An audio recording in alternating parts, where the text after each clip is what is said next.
Hi friends, welcome to my channel. நம்ம இன்னைக்கு இந்த வீடியோல ரொம்பவே சூப்பரா கல்யாண வீட்டு பட்டாணி குருமா எப்படி செய்யலாம்னு சொல்லிட்டாங்க. நம்ம இன்னைக்கு இந்த வீடியோல வந்து பார்க்க போறோம்.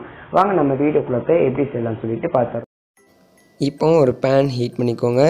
அதுல 2 ல இருந்து 3 டேபிள் ஸ்பூன் அளவு ரீஃபைண்ட் ஆயில் வந்து நம்ம ஆட் பண்ணிக்கலாம்.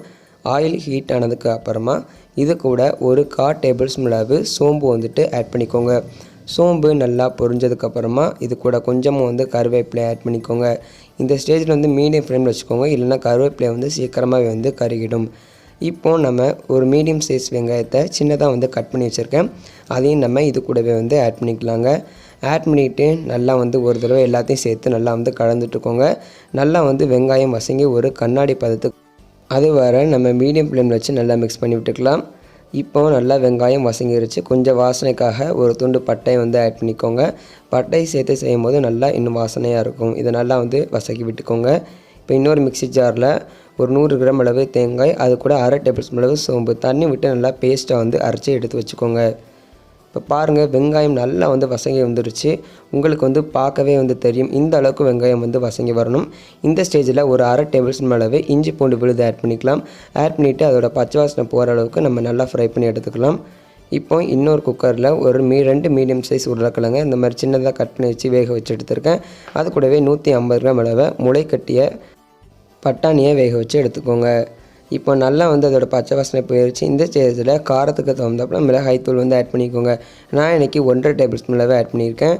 அதுக்கப்புறமா ஒரு 1/2 டேபிள் ஸ்பூன் அளவு மல்லித்தூள், இது எல்லாத்தையுமே சேர்த்துட்டு நம்ம நல்லா வந்து மிக்ஸ் பண்ணி விடலாம். அந்த மசாலா வெங்காயத்தோடு நல்லா ஈக்குவலாக வந்து மிக்ஸ் ஆகி வரணும். நல்லா மிக்ஸ் பண்ணி விட்டதுக்கப்புறமா நம்ம எடுத்து வச்சுருக்க, அதாவது அவிச்சு வச்சுருக்க உருளைக்கிழங்கையும் பட்டாணியும் இது கூடவே வந்து ஆட் பண்ணிக்கலாம். நீங்கள் பட்டாணியை முளை கட்டாமல் கூட சேர்த்துக்கலாம். நான் முளை கட்டி வந்து சேர்த்துருக்கேன். அப்படி சேர்த்து செய்யும் போது இன்னும் கொஞ்சம் டேஸ்ட் வந்து கொடுக்கும்.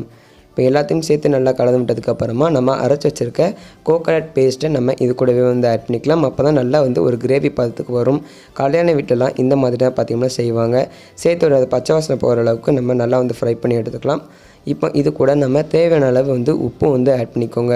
உப்பு ஆட் பண்ணதுக்கப்புறமா மீடியம் ஃப்ளேமில் வச்சு நல்லா வந்து மிக்ஸ் பண்ணி விட்டுக்கோங்க, இல்லைனா வந்து அடி பிடிச்சிரும்.